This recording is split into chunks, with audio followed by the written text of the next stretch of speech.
Welcome, everybody. My name is Sydney Hadachek, and I am a producer support specialist with Chop Local. This is, I think, our fourth webinar that we've done in this series. So if this is your first time joining us, welcome. And if you're coming back to learn more, we're really excited to have you and hope that you're able to gain a lot through these educational webinars. I do want to just put a little plug in that we do have two more webinars coming up throughout the next month. You can see on your screen, we'll be talking about food photography and recipe sharing, and then also profitable meat marketing. And if you joined us a few weeks ago with Matt LaRue, he'll be coming back to talk about profitable meat marketing and his meat price calculator tool. So as always, you can go to sell.choplocal.com to find registration links and find the recordings of past webinars if you are looking for those. So tonight we will be talking all about consumers, and we are really excited to be joined by Roxi Beck with the Center for Food Integrity. Roxi is the expert on consumer engagement, consumer trends, and so really excited to hear all that she has to share tonight. And I know that you guys will gain a lot of valuable information from the information that Roxi has. So before I pass the reins over to her, I do always like to just talk a little bit about Chop Local and what we do. So if you're not familiar with Chop Local, we like to refer to ourselves as an online farmers market specifically for meat. And if you've joined us before, you know that we are comprised of a small team of farmers and small business owners, much like many of you. So we have a strong passion for growing local businesses and selling meat direct to consumer. And so if that's something that your farm or butcher shop is looking to do, we'd be really excited to talk to you about the opportunity to become a vendor on Chop Local. So we offer a cost-effective solution for you to be able to sell your meat online while also providing a high level of support.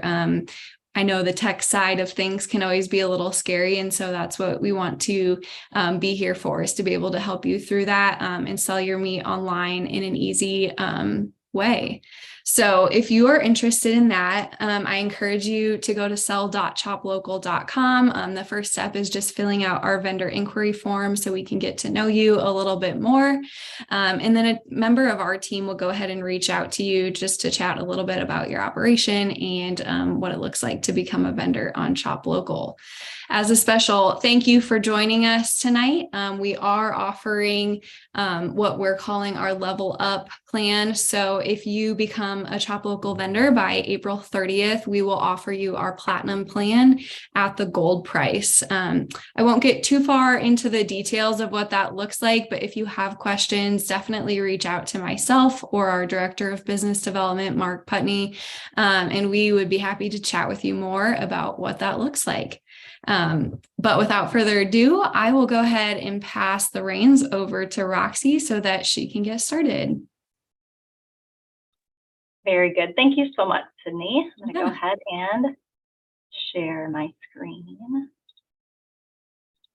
All right. I should be live. Can you see my slide? Yep. Okay. So I've had great conversations with Sydney and Katie prepping for this and just making sure that I understand who you all are and kind of what might be valuable for you. And as we thought about really digging in and starting with what in the world do consumers want to know about your farm, this is a real sweet spot for me. First and foremost, because I'm a retired farmer. I grew up on a farm in southeastern Minnesota, a dairy farm. So I know what hard work is, looks like, and how to get it done. And I grew up, went and got that book education, and have found myself back as a soccer mom, but certainly working directly with this food system that agriculture is directly tied to. And I have a privilege really of working across this system, all the way from farmers and ranchers who, like you, are producing food, making sure that consumers like me, my family, my neighbors, have the opportunity to purchase it. And we also work with restaurants, grocers, food companies, those who are directly, oftentimes directly on the front lines of food, getting those consumer inquiries. And so while many of you might be doing that individual marketing, packaging, making all of those decisions about what you put in front of people, we're helping people large and small all throughout the food system, local, stateside, global companies think about and understand what is going on in that consumer marketplace that helps us understand what does the consumer want, need, what are they asking, but how does that translate to what they really want to understand. And so although I bring my background and passion for agriculture forward, and I have that, education, I find myself sitting in suburbia surrounded by people who don't necessarily understand where their food comes from. And that's why it's a great, again, privilege to work with people who are directly connected all throughout the network that we call food. I work directly with the Center for Food Integrity, and I'm going to be showing you some of the research, some of the insights that we gather on behalf of that client of ours. I serve as the Director of Consumer Engagement for the Center for Food Integrity, and I'm also the President of Look East Consulting. And in all of the business, all of the work that we do, we really serve this mission of helping people in the food system either build, keep, or earn, continue to earn that trust long term. And so we do that for individual companies, and we also do that for this association called the Center for Food Integrity. And their sole mission is to help today's food system build consumer trust. And we do this, we work across, we have many, many members, more than 200 members and project partners. You may see some familiar logos, food companies, restaurants, retailers, et cetera. And you might see some state-based or real local type organizations, even some nonprofits like World Wildlife Fund.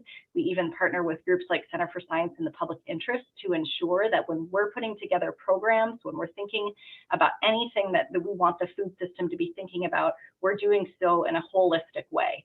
So we involve lots of different groups, also including universities, even people that are involved in technology development, et cetera. So we're pretty broad and wide. And again, our whole goal is to work across the food system to increase knowledge and understanding of how this system we call food can earn trust. A little bit about our values, because this might be a new organization or association to you. Center for Food Integrity is coming up on its 15-year anniversary here. And so we'll talk a little bit about values and how that relates to you as individuals and how you can show up and answer those questions in a way that's consistent with what the consumer wants to know. But I thought it might be helpful just to understand, what is it that we believe? What is the value system of our organization? And first and foremost, we support informed choice. Just as we want producers, farmers, growers to be able to make the choices on their farms and operations that are best for them. We are a leading voice in a credible, balanced system, and we want people to have that ability to make decisions within their own operations that are specific to those, while obviously staying in compliance with rules, regulations, et cetera. We absolutely value the diversity of the food system and respect all the differing viewpoints. When we think about the direct-to-consumer marketplace, that's very different than when I'm talking to a Costco and somebody leading food safety for that organization, or somebody that's making decisions around animal welfare for Starbucks. And we understand, and again, back to that point about informed choice, we want people to have access to great, full, true information so that they can make a decision that's relevant and necessary for them. And we understand there are lots of different viewpoints. I was raised to not talk about, religion, politics, and money. And I think food is all three of those things. It's a big trifecta of things you shouldn't talk about, because food is a philosophy through which people make decisions. So again, we really value the diversity that exists within our food system.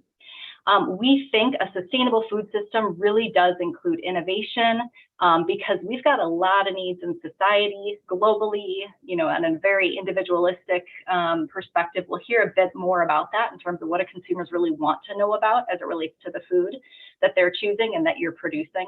But we need to have a sustainable system so we can meet the needs of our population and their specific goals related to health and nutrition and even sustainability. We are really focused on the fact that the foundation for building trust is to be able to meet consumer needs and help them understand that what's going on in the system is consistent with their expectations. You have a unique ability and opportunity to do this. Connections through Shop Local, the connections you build on an individual basis really help you understand and maybe stand out in in a different, and I'm choosing that word on purpose, in a different way than perhaps a larger brand could, or a company that has a family of brands. So you have that opportunity to really build trust and show here's exactly how we make our decisions and what the outcome is because you're really making so many decisions for your whole operation. Finally, when we think about sustainability, you'll hear that word come up at different times here, and it means very different things to different people. But one of the things, as I talk to farmers all across the country, that's really one thing that's very frustrating is they will say, consumers say we need to be more sustainable in agriculture specifically. And that's really frustrating to me because they don't know how I make decisions. They don't even know what they mean. Nobody has a consistent definition of sustainability. So our perspective of a sustainable system, a sustainable operation, is that it is grounded in ethics. We are making decisions that are based on an ethical grounding and grounded in values. Secondly, we have to verify through science that what we say we want to do through our value system is actually the right thing to do in the name of metrics and sound science, facts, data. And finally, it has to be economically viable.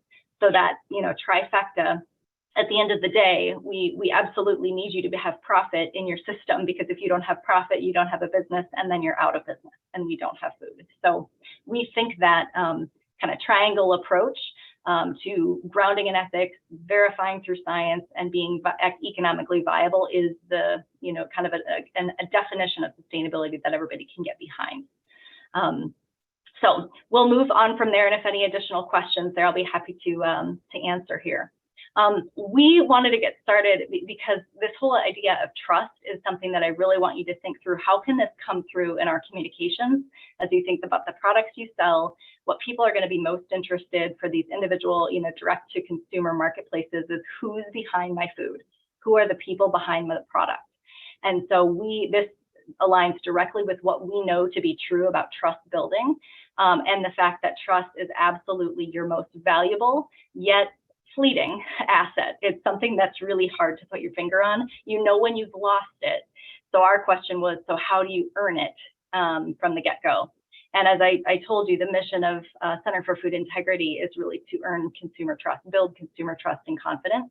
So when we were founded, we said, we got to learn how to do that. We got to understand, and we went through a process of a peer-reviewed and published, getting our research peer-reviewed and published. And it boils down to some very simple ingredients that we worked with actually an Iowa State University sociologist to dig into, to say, what is it that's going to drive trust for people involved in food production? And so those three ingredients are really important. And the whole goal is these are things that drive trust. First ingredient is the people from which the information is coming. That's you. That's Katie, Sydney, Mark. That's people who are directly involved in, invested in understanding what's going on in food production.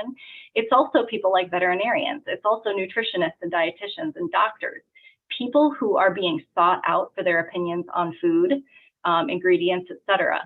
Also, big influencers in the space of food are going to be family and friends. Independent of whether they have expertise on a specific subject, they are influencers in the way that people not only reach out and seek information, but also in the way that they run filters through to decide what they're going to do. So influential others, you got to have the people that are being sought out first and foremost, and I want you to know you're one of those groups of people. The second two drivers of trust are information that are shared from those influencers. So the first type of information that Dr. Sapp at Iowa State came up with after he did a meta-analysis. So he looked at lots of bodies of research, compiled the results, and came up with this. The first type of information that's imperative in driving trust is what he called competence. So you can think about this as facts, data, science, information that serves to educate somebody. You think, just the facts, man, that's competent. And showing up and having the wherewithal to say, I know this because I've studied this. So that's the type of real true data and information is one driver of trust. The other type of information that he uncovered that was important and true as a driver of trust across all those bodies of research was what he categorized as confidence. What this means is this is information that showcases this person has a value similarity. They're similar to me. They make decisions like me. Maybe they have similar preferences or even hobbies or passions. Maybe they grew up in the same area. Maybe they parent in the same way I do. Maybe they have a food allergy that's consistent with, what I'm dealing with. So this value similarity is a little less tangible. It's a little bit more squishy. And that's why you'll see the competence is all about the brain, the facts, I can prove this. The value similarity is more of feeling, a heart. When you say something like, "Oh, it just feels this way," or you get that gut feeling. That's what's happening with that confidence connector. So our next question was, okay, we know tons of people in the food system who are these influential others. Are those two types of information that they are sharing created equal? And if here's the spoiler alert, they're not created equal. The research that we vetted a couple times showed us that it's 3 to 5 times more important to share information about your values than it is to just have the facts. So what I didn't say is facts don't matter, data's dead, science needs to go away. What I said is it's really important that we think about this in our messaging. When you talk about the products that you have to talk about your values that drove you to create the product in the way you do, to farm in the way you do, to focus on the types of products that you do. You have to be able to talk about who you are and what's important to you before you only talk just the facts about the products that you're selling. And this is a great nod back to something that some of you may be familiar with, but the old Theodore Roosevelt quote, "No one cares how much you know until they know how much you care." And again, as individual marketers of your product, you get to showcase who you are and how much you care about what goes into your operations that ends up becoming the food, that people are purchasing from you. So it's again, this is, if you know Center for Food Integrity and our work, you've seen this model. But if you haven't, this is hopefully one of those opportunities where you understand facts are important, but if that's all we have, we lose. There's another whole set of, when we think about trust building, of data that helps us understand how do we build trust. And that's this idea of transparency. We know that transparency, we've studied this since 2013. We know that transparency is a direct also driver to trust. And we'll get into what does it mean when I say transparency. But even back, this quote came back from a food industry survey done by Deloitte, 2015. And they were talking about how, the consumer of old is really changing. It's not just about price and taste and convenience. Those are always going to be drivers that are going to be important to the consumer. But ultimately, they're thinking about other things that are important as they're looking at labels, as they're asking questions of food companies, as they're seeking their own changed personal health situation.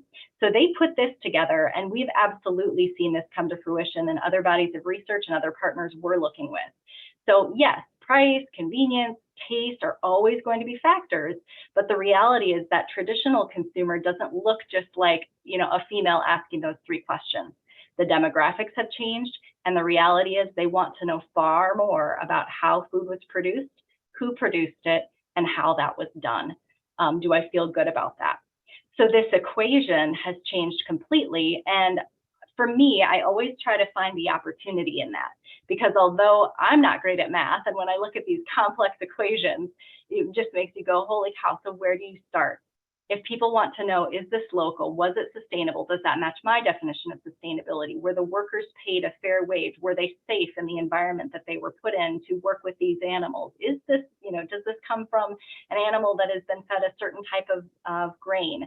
Does this suit my ethnic needs? What about health and wellness, long-term health and wellness and food safety? And then finally, I can have enough information to decide whether I'm going to buy this. This is some complex stuff. Furthering that complexity, and maybe a result, the result, the complexity that we're dealing with is the result of the way communications have changed, which again gives us an opportunity, you as individual marketers, opportunities. Where it used to be that you as a company might have, and when we think about far larger companies, you have one expert, they're the person who delivers the media message. Mark, as you're preparing for an interview tomorrow, you've got this one person, get one vehicle, deliver that same message, and it goes out to all audiences at one time through, the media of old, the newspapers, the radios, the magazines, those traditional communications channels. when we think about what's happened over the last, couple decades here, we've completely adjusted the way that we consume and, consume information, and the multiple sources of information that are coming at us with varying information on the same topic, but very different perspectives they're bringing as they talk about it. We've moved from that traditional, one channel based communication model to a network based model where people get to, information surf, right? They get to surf for the information that suits their interest, that keeps them enlightened and entertained as much as it does educate them for the topics they're talking about. So we're in this spot where, again, when you think about a vehicle like Chop Local, when you think about a company that's focused on being able to get your products to market, but also tell your stories in a way that's consistent with who you are and why you do what you do, some of these challenges with the current dynamics actually become a lot easier and give you some opportunities that, perhaps some of those, larger, different types of companies or those who are managing multiple brands and products have to, struggle with perhaps a little bit more. What this also doesn't mean, I know I said we can't, understand that our model means throw away the model and, tell everybody everything on every single channel. What this means is we have to be careful about using jargon and technical terms. And when people come to us through our websites and our social channels, and we can't see that as our opportunity to tell them everything we know. And you don't have to engage through every single channel. You have to do those, be engaged where you're comfortable and where you can be effective and fully engaged. But you do have to prioritize what is the language they're speaking. What is it that, that I feel I can answer because it is connected directly to the topic of their question, but is it a deeper underlying question that deals with the value system that's important to them? So we're going to pause for just a moment. I'm going to pull just a question, or we're going to pull up a poll here. I hear from people in all corners of the food system, and we sometimes call these nightmare questions. But when you think about the questions that have been asked of you and perhaps your business, et cetera, what's the most frustrating question you've been asked by a consumer? And we'll go ahead and you can fill those out, and I'll just check here, spend 30 seconds checking on questions.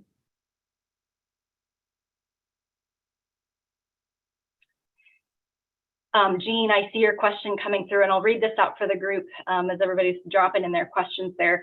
Jean's question was, the definition of sustainability is very vague, that, grounded in ethics, verified through science, and economically viable. So that it is vague and it's not quantitatively measured. It doesn't relate to production environment of farmers and ranchers. So you're exactly right, and that's very intentional because we're trying to create a definition of sustainability that can be used for anybody in the system, in the food system. So for a farmer, that's gonna, if you're a farmer, I'm making that assumption, and that may not be true. But for somebody who's involved in farming or ranching, you're going to know what your ethics are as an individual, and as a business, you're going to know what your individual scientifically verified metrics are that you need to be tracking, and you're going to know what your economic situation is, and that's going to be different, farmer to farmer.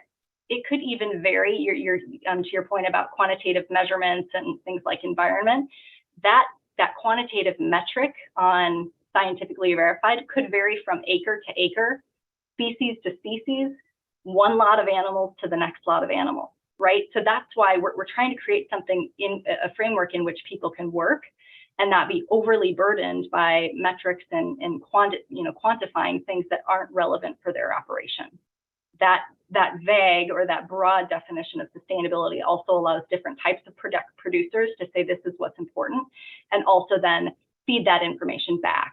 There's also very good opportunity to say we care about sustainability, but here's what it means for us. Here's what's relevant for us.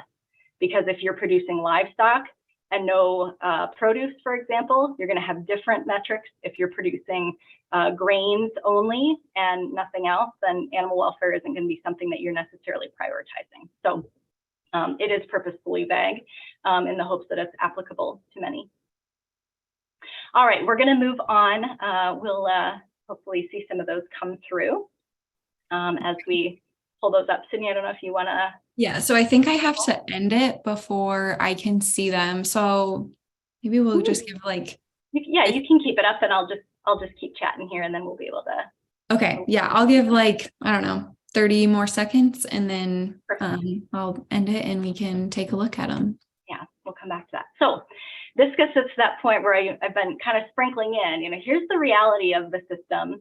I want to give you a little bit more understanding of what we know when people say, I want to know more about your farm. We expect transparency, because all of that, I think, gives you really good opportunity for how you are going to put together, maybe build on that content plan that was talked about in the last webinar, if you were attending, to think about who you are, talking about what you do, that is specific to what we know consumers are actually interested in. So we work together with our partners to determine the most important issues facing the system. We have our own bodies of research that we conduct, and we look at many, many other bodies of research. So what you're seeing here is a compilation of first our research, and then what we're getting is these indicators of what are the specific topics people are looking to understand more about.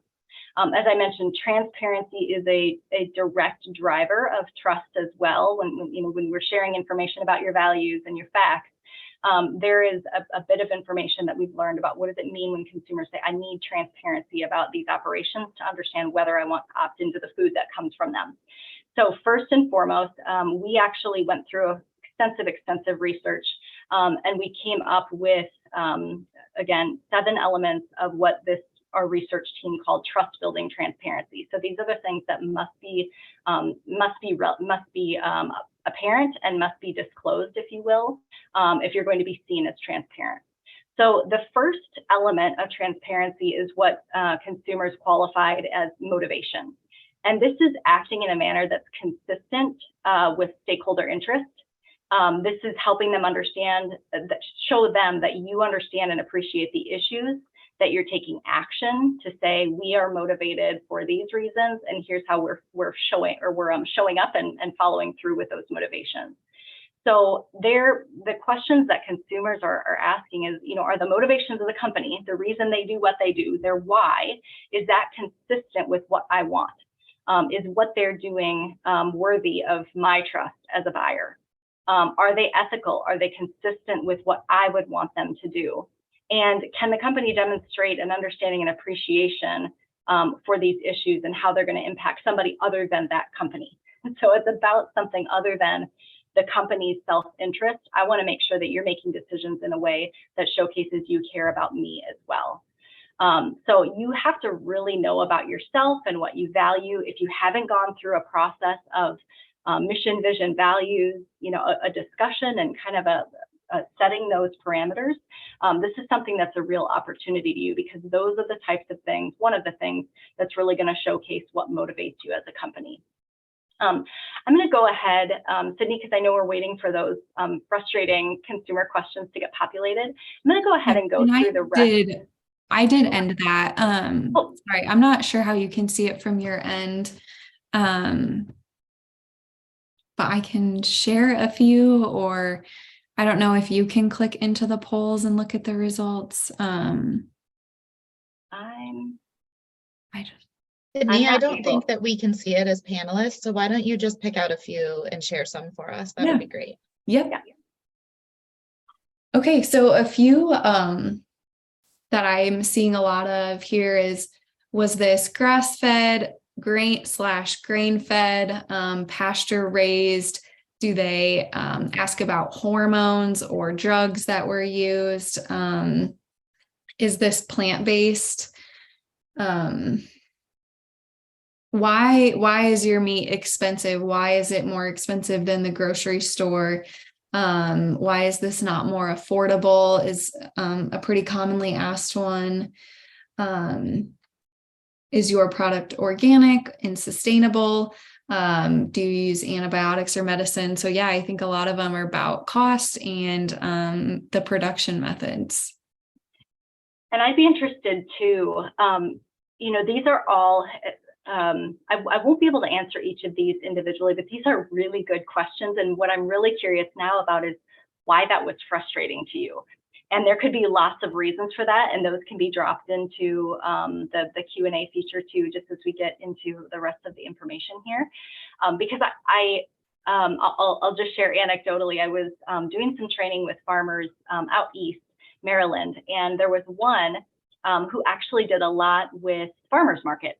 And she was talking about, you will never believe the most frustrating question. And I think her the way she represented it was like the most stupid question I've ever received. And I said, what was it? And she said, I got asked at a farmer's market if every cherry has a pit. And I said, I can understand why that question was asked, because as a kid growing up in the Midwest in the 80s, the only cherry I ever saw was a bright red one in a jar with no stem and no pit, right? Maraschino cherry. So people's their lack of access makes them ask questions that to us in the industry can seem, one, really uninformed, two, uneducated, silly, and ultimately frustrating, because what's so very obvious to us can be so very not to the consumer. And so while I'm, hearing these grass-fed, grain-fed, is it plant-based, kind of everything in the category of putting something in my food, right? Hormones, chemicals, antibiotics, medicines, food cost. We'll talk a little bit about that and how affordability is definitely on the mind of people right now and probably for a while longer. And even, is this organic? What we have to really listen for in each one of those is why, or try to tease this out either through a direct conversation with them. Help me understand why that's important to you. Or, you mentioned, organic. Is that something you're specifically seeking out? Is there a concern that you have related to this? Same thing with, using antibiotics. For those of you who are, producing meat, animal proteins. I mean, again, this is a sometimes gets down to people's value system and philosophy. I've had people in the industry say, absolutely, we need to move directly towards, antibiotic free. And I've had others say antibiotic free, it could be animal cruelty, because when my animals are sick, sometimes the only thing that will be helpful to them is an antibiotic. That doesn't mean I'm, throwing it out like candy at a parade. That means I'm making an assessment for what's right for my herd or my animals at that time. So what you have to get really good at when you feel that frustration is get into a process of asking them more questions. And you're asking questions not to understand how much they don't know. You're not asking them questions to trip them up. You want to ask them questions that help you further understand, why is this important to you? Or maybe, what have you heard? Or why are you concerned about that? Because I would love to give you the right information. But remember that because consumers don't speak the language of agriculture, they don't understand everything that goes into production, they're going to be ill-equipped to ask really good questions, right? The cherry producer wanted a whole different set of questions to be asked, and the one she got felt really, really silly. So, excuse me. So your job is to really dig in and understand what's the deeper driver. And this gets back to ethics and values. What's important to this person that I can understand through a conversation to say, here's what I think you might be interested in. It sounds like, hormones and chemicals and antibiotics and medicine. It sounds like food safety is really important to you. Is that right? And they say, yeah, I don't know what I'm seeing on all these labels. Let's dig into one of those. Is there one of those that's most important to you? You can start like that and then, kind of baby step into that conversation. Excuse me. Thank you for sharing those. I think those are really good to understand. And again, where there's more opportunity to kind of dig in and say, why is that frustrating? Or do you feel ill-equipped to answer that question in any particular way? That's something that we can dive into later in the conversation as well. As we think about motivation, I'm going to go ahead and go on to this next slide, because you've heard me talk about values, about ethics, et cetera. And one of the best things to showcase what motivates you are going to be your values. Now, we do whole training programs. We help companies understand, what are your core values? Why do you choose those? And so you can, take a quick screenshot of the slide. This is something that might help you, just look at what is every type of value that, could be sitting out there. And there's, multiple dozens more than this. But as you start to think about what's important to us and how do we make decisions on our farm that can ultimately benefit the stories we share, the way we market our products, you could have any of these. What I'd encourage you to is to get down to 3 to 4.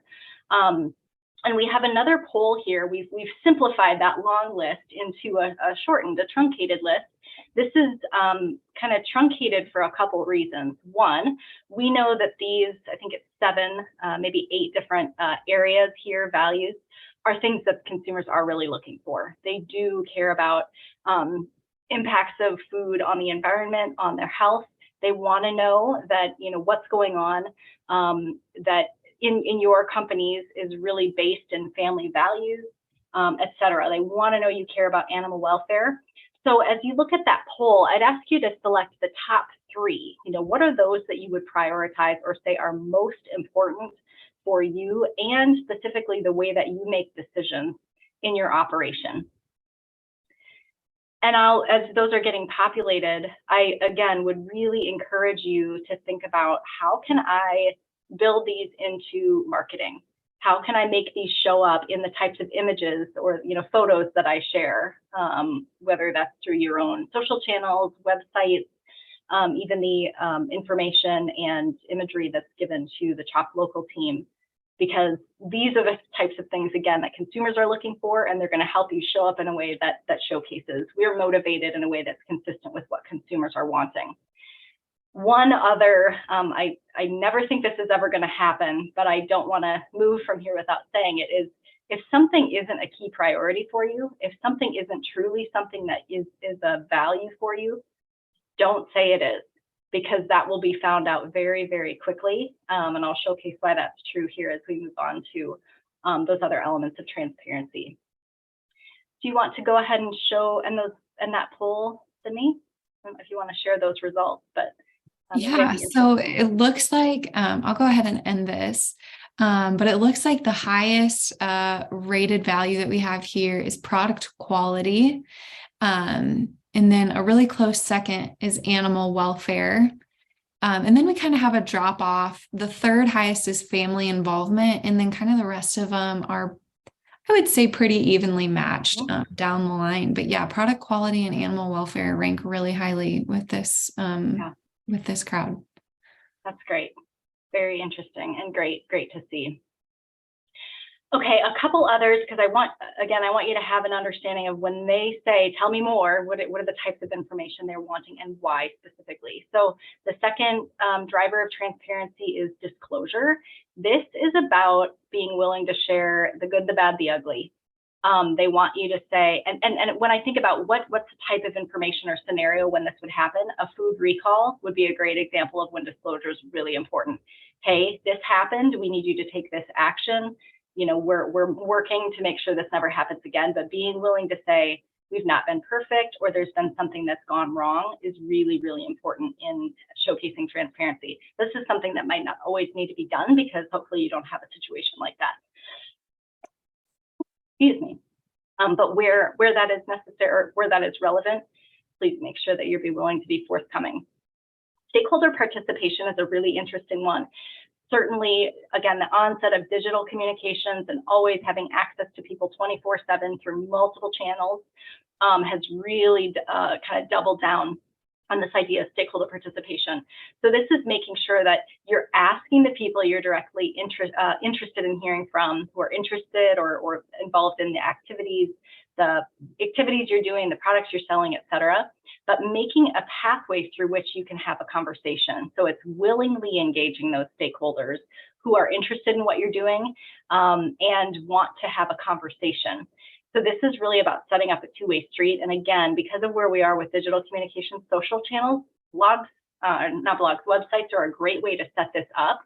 The reality, though, is when you start it, you have to be willing to stay engaged in it. So, but that two-way street, where think about it as a conversation, not a answer a question, that two-way street is really important, and accessibility for that longer-term approach.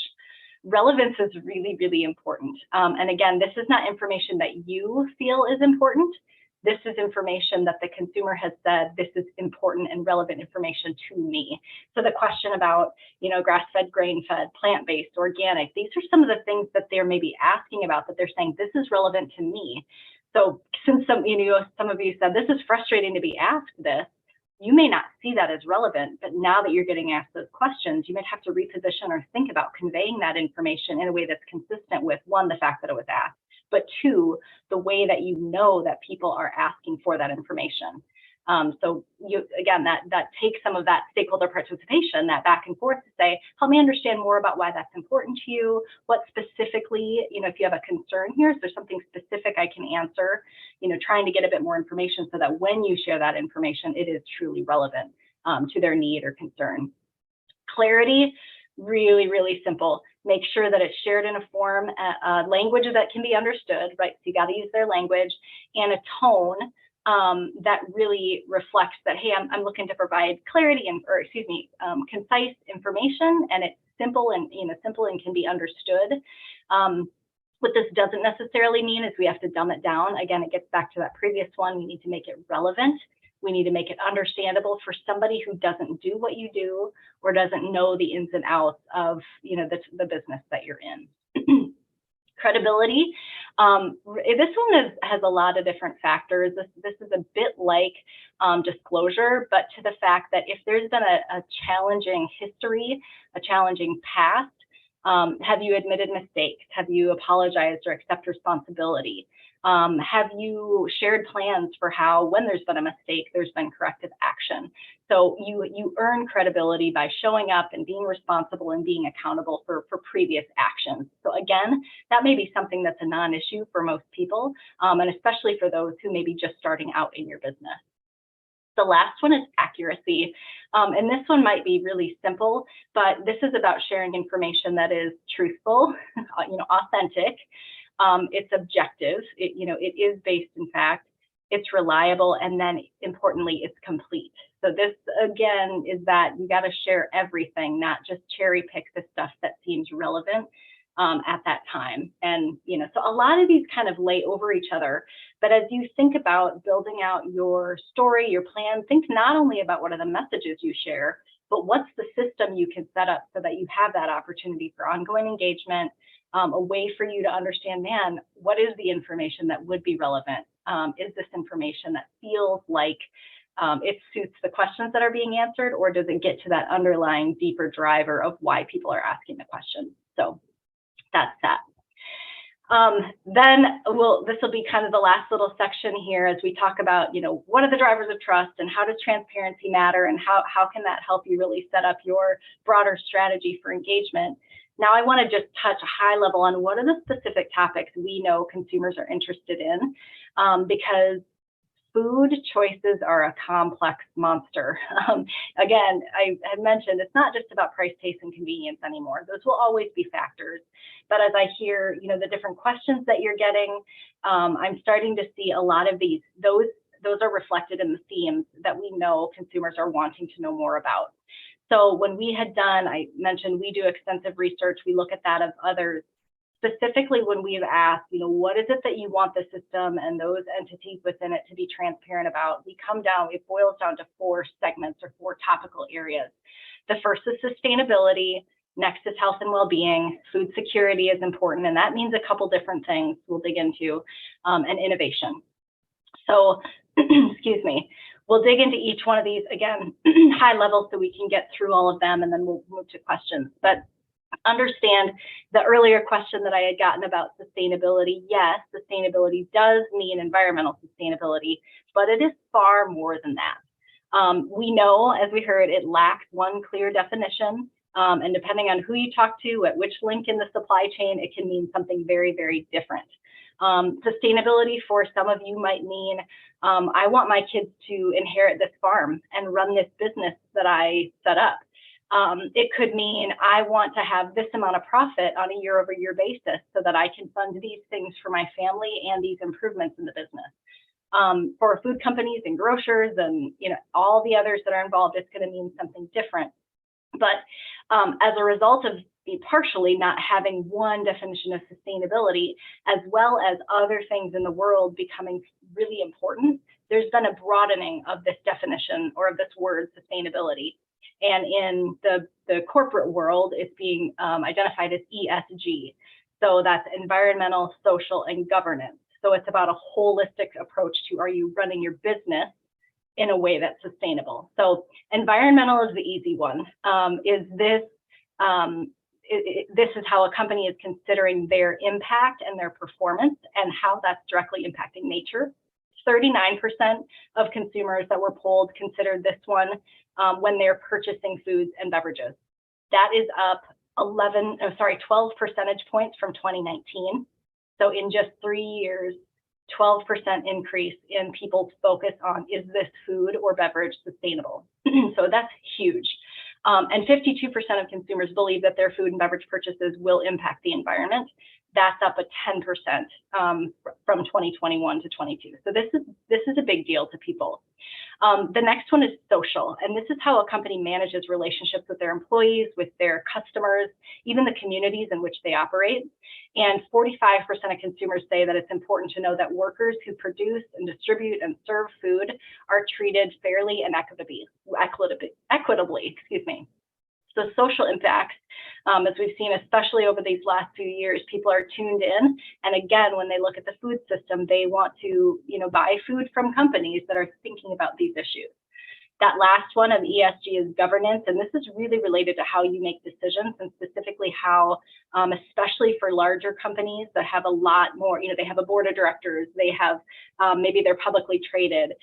This is how they think about diversity, equity, inclusion. And so, but governance for you, again, it comes back to clarifying what are your values.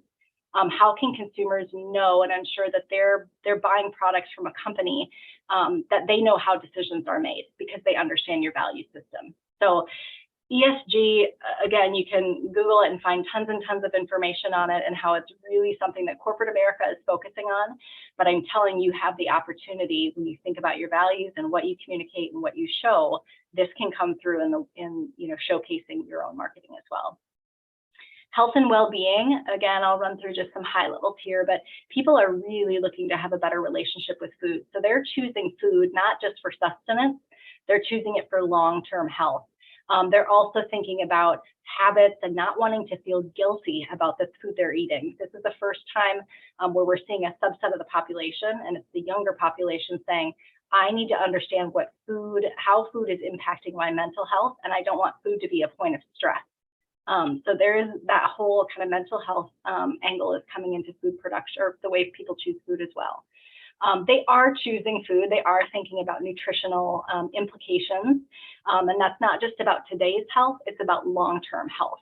So they're looking to, eat nutritionally. Also, again, as I heard the frustrating question about hormones and chemicals and antibiotics and medicines, people are looking to avoid either hidden or harmful ingredients. We hear this come up in lots of different ways. Again, it is tied to long-term health, but it's also about, again, transparency. Do I even know what's in my food? And we've seen different food trends and, frankly, different food influencers come in and say things like, if you can't pronounce it, you shouldn't eat it.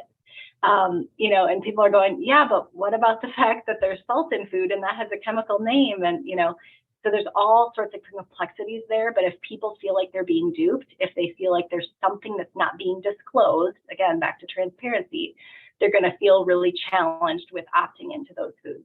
So again, those frustrating questions may be a result of them wanting to make sure that they're avoiding these, again, not ingredients, but things that they feel are potentially harmful to their health. Onto food security, this is the one that I said there's some different angles of this one that I want you to understand.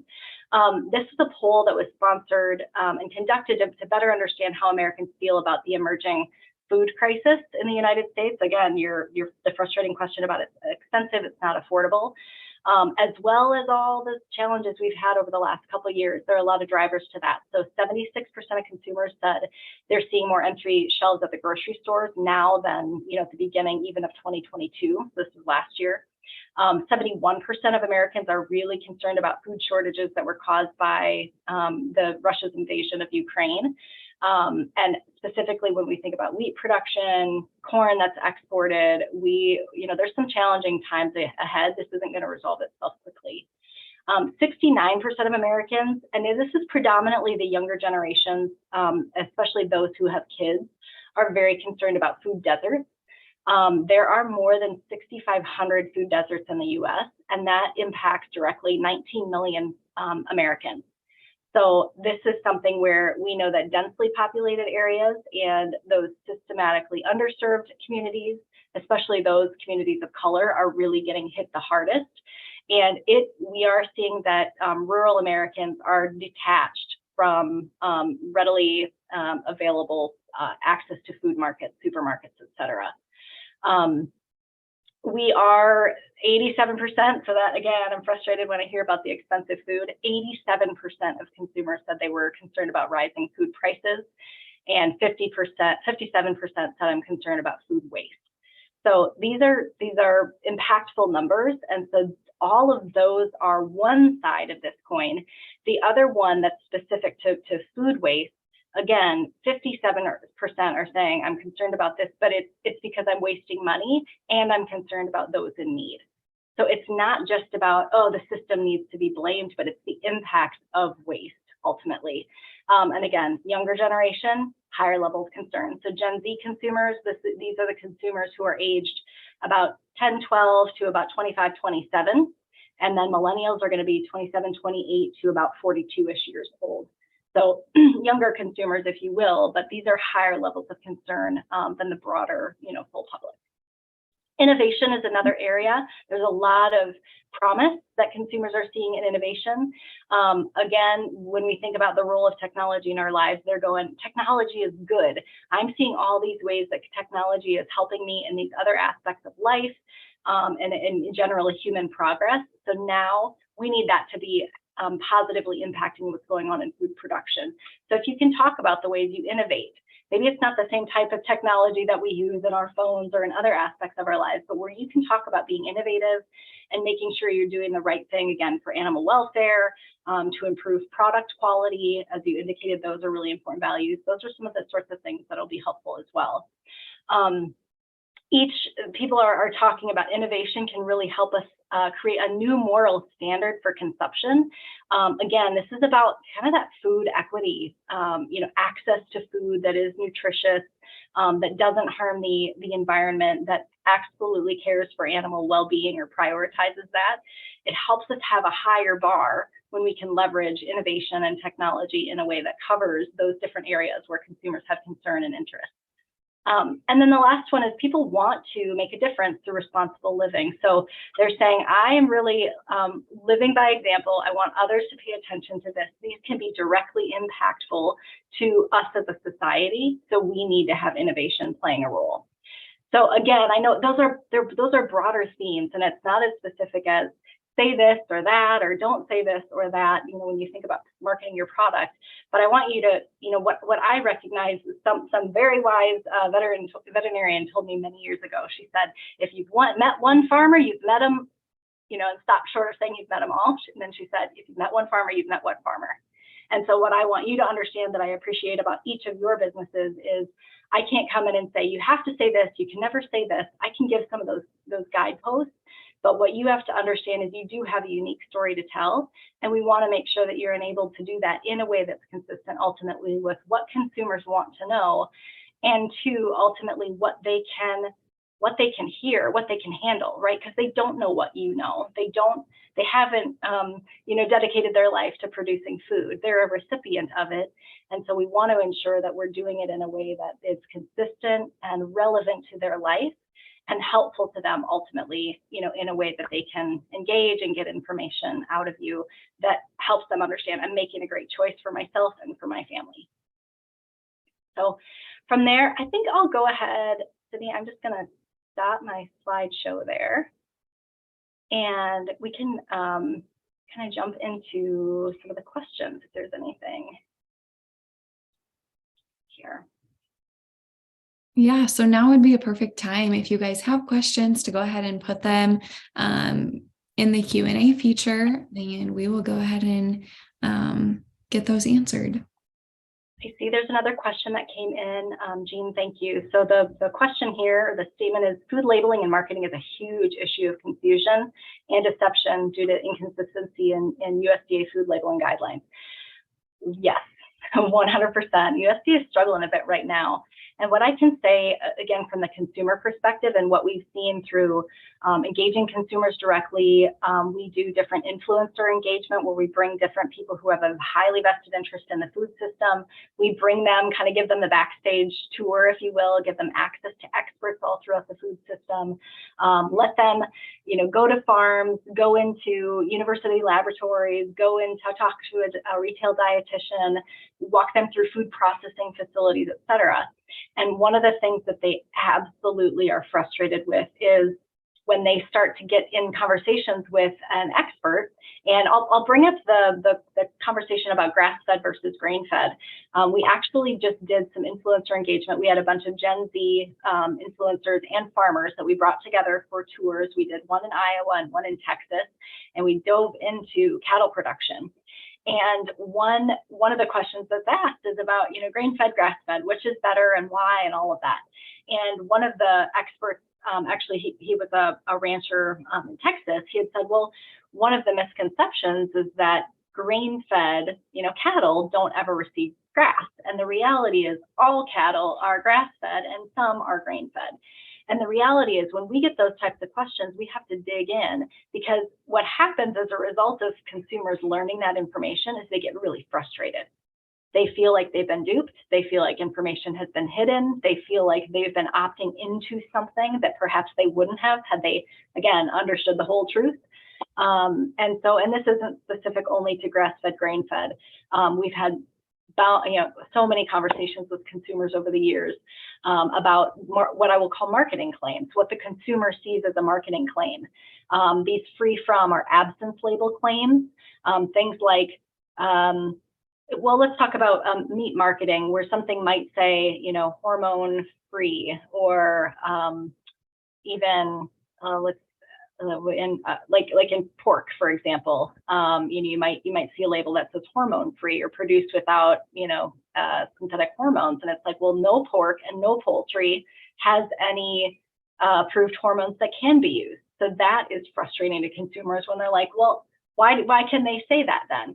It's kind of like gluten-free water, or GMO-free water, things like that. There are specific labels that are allowed that then ultimately end up confusing. And something you should understand too is take the opportunity to be really careful about what you choose and how you choose to market, because in much larger food companies, for example, a food marketer can say, hey, is this gluten-free, for example, and she can go to those who are legally saying, is this okay to put on the label or not? So legal department says, yep. Marketers say, we know this is important. This is something that differentiates us in a marketplace where margins are incredibly thin in the grocery stores. So can we put this on there? And then all of a sudden the company starts getting calls about this product saying it's gluten-free. And they're saying, well, is this gluten-free? You have one brand that does it, one brand that doesn't. And all of a sudden those people who are handling, marketing inquiries or public affairs are going, who approved this? Who said our water is gluten-free, for example? Well, it was true. And it was a way for them to differentiate, but it ultimately caused challenge within the company to put that label out there. So again, this is something that, food companies are dealing with and trying to figure out, how do we disclose? How do we differentiate and be completely truthful? It's a real challenge. I'll say as well, looks like, Julie, you have a question. How would you prove credibility to those who refuse to believe you? So you can't have everybody as a fan. So the one question I encourage people to think is this person challenging my ethical right to do what I do? And if the answer to that question is, yes, they're saying that what I do is unethical, you don't ever have the opportunity to build a relationship with them. So understand that in a pack of 100 people, you're going to have some people that will always be on your side. Independent of anything you do, those people are going to be with you. There's going to be a group that's opposite of that. And the reality is you kind of have to ignore them when you think about telling your story, both sides. Telling your story, marketing your product, whatever, because everything you do here, they're going to say it's great. And everything you do, the same message, they're going to say we hate it. So what you have to do is get really good about understanding there's what we would call a movable middle. There's a group of people who are infinitely interested. That doesn't mean they don't have questions. That doesn't mean they don't bring some concern, even some skepticism. Again, those frustrating questions that came in. What I'm hearing is there's some skepticism about what's going on in the system, about the information that's being shared. So they need to know more information. Really pay attention to that middle, that movable middle that says, I want to know more, but I'm trying to get to know you better. And again, be really, really forthcoming with who you are, what's important to you, and you can get to the what and the how later. But if you don't first start with, here's what, why I do what I do, then it's really hard to ever get to a point where you can win the trust and be seen as being transparent. But wise people say you can't have everybody love you. You're not doing, you can't have everybody on your side. So unfortunately, we can't change the people who are adamantly opposed to what we do. Unfortunately, as much as I love bacon, there are some people, it hasn't brought in vegans back to eating meat. And if anything could do it, it would be bacon, right? So I'm never going to try to promote a product that I have that's an animal protein to somebody who said this is misaligned with my ethics. So you could just kind of set that aside. Another question here from Amy. If we want to gather specific information about what our consumers want to know about our farms or products, how would you ask for that information? So really good question. Amy, it would depend on the types of channels you have to engage your audience. But I would think about this in a couple ways. If you can go through the process of saying, what is our mission, our vision, our values, what's important to us at the core, and float some of that information. Maybe it's through social channels, maybe it's through a website or something like that, but see how people respond to that. Actually have some social media posts that showcase that showcase some pictures of the family, that showcase the quality products that you have, that showcase how you, take care of animals, that show how you impact your local community, and see how people respond to it. That's maybe a little bit more passive. Another way that you could be really on the nose is to get to know some of your customers and say, I would love to know, your experience with our brand. I would love to know what are the types of questions that you have, or even if you can be so frank, you've chosen our meat. Hopefully you've had a wonderful experience, but is there anything else that we could be or should be communicating that would help you or even other potential customers know more and feel good about the products we're producing?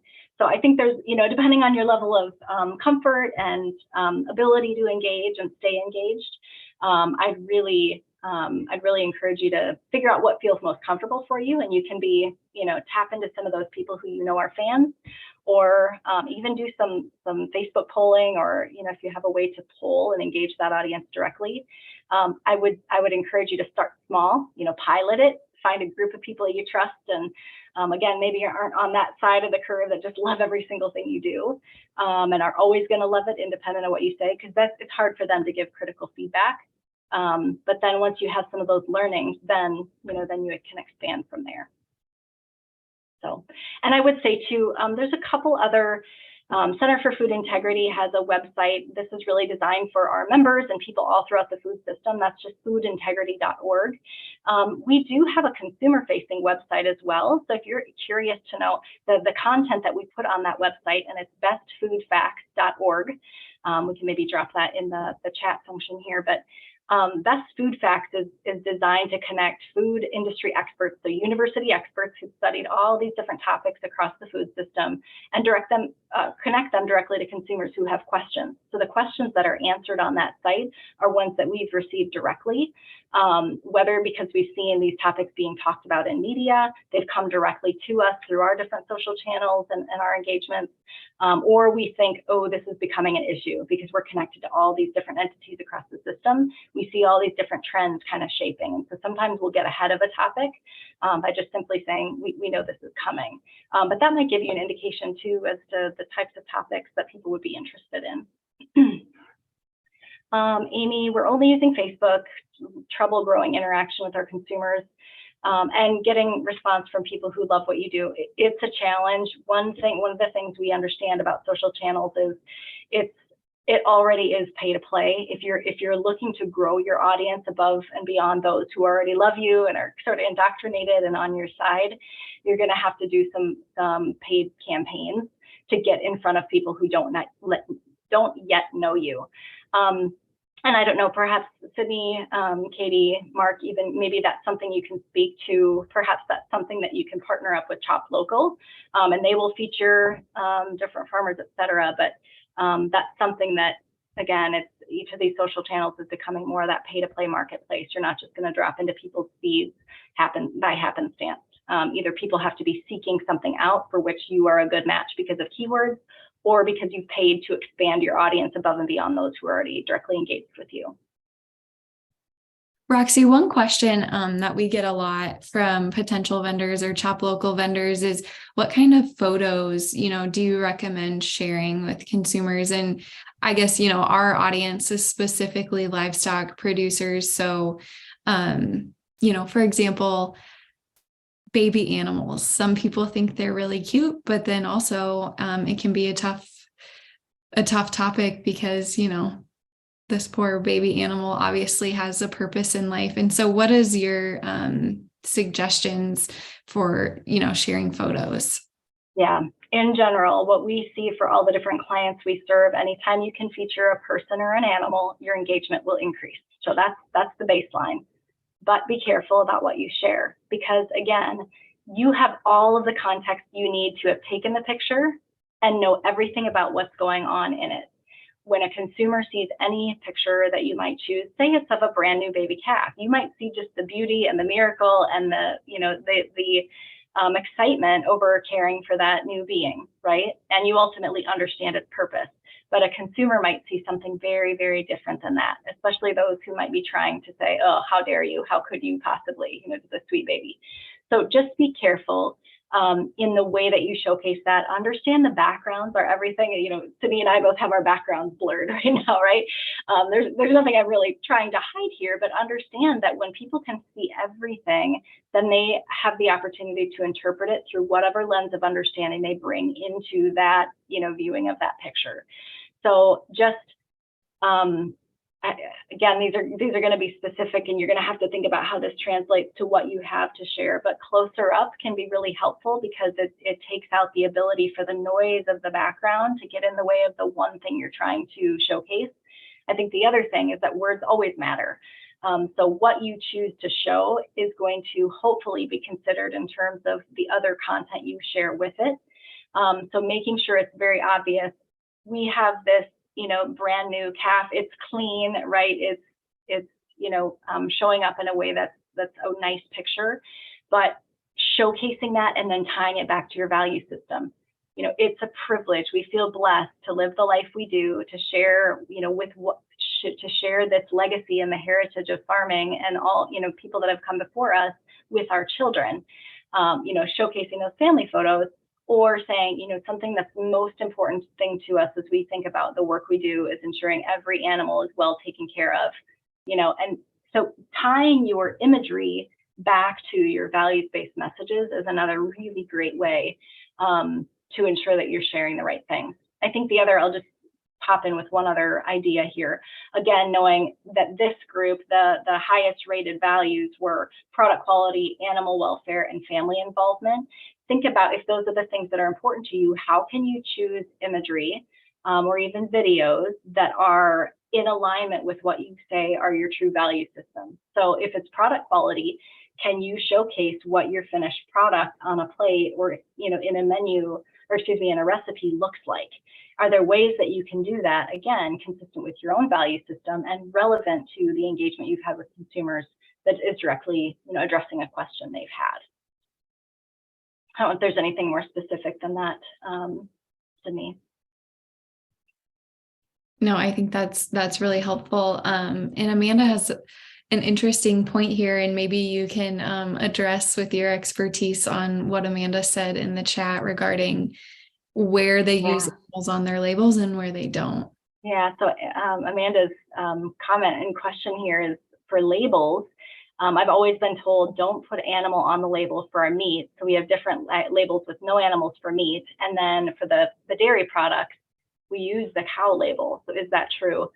Man, this is a tough one. And here's why. I don't think we want to run the risk of consumers thinking meat comes from, and again, you all are in individual situations where you might have that direct to consumers. Maybe some of you sell through a local, meat market or something like that. Maybe some of your products go directly to a grocer. But the reality is, because consumers are disconnected from agriculture, there's a, I don't know what the numbers are, but there's a percentage of people who believe meat comes from a grocery store. They don't understand the connection back to the animal. My hunch is, for those of you who are doing that direct to marketing, direct to consumer marketing, they understand that ham comes from a pig. They understand that the steak, comes from a beef cattle. Like they understand this. So again, I don't know, Amanda, what you're specifically, what all of your market opportunity is. But the other reality is, people say they want transparency, but not a lot of people want to know how the sausage is made. So I think you have to really understand your core audience to understand, is that helpful to them as they're making that decision? And I don't know that I can answer that question for you without really understanding more about how that product is going, to consumers, or, what type of environment you're selling through. I'm biased again, right? Because I grew up in agriculture, and my kids aren't living in agriculture. They're not living the life I grew up with as a farm kid. But it's always been really important for me to say, this is pig, or this is, like grandma and grandpa, those dairy cows, that's the animal that this milk came for. And thank goodness, but I'm not that average consumer that needs that reminder, because I'm already making a point to make sure that I'm reminded of that, and I'm making sure my kids know milk doesn't come from a grocery store. Milk comes from really, really important animals that farmers have worked their butts off to, care for, to ensure that we have this good product at our house. So I'm sorry if that's not helpful. It looks like we've got all of our questions answered, unless I'm missing something, Sydney. One more thing that kind of the Chop Local team we like to discuss is how, and what's your opinion on how to share about your farm and its practices and the way that you do things without disparaging other operations, and maybe another farm does things differently. How do you do that without putting them down? Yeah, just as I said, at Center for Food Integrity, we are great proponents for choice. When consumers who don't know this industry start to see infighting, then the whole category gets in trouble. And let me give you one example of how this happens. This happens when we see a food recall.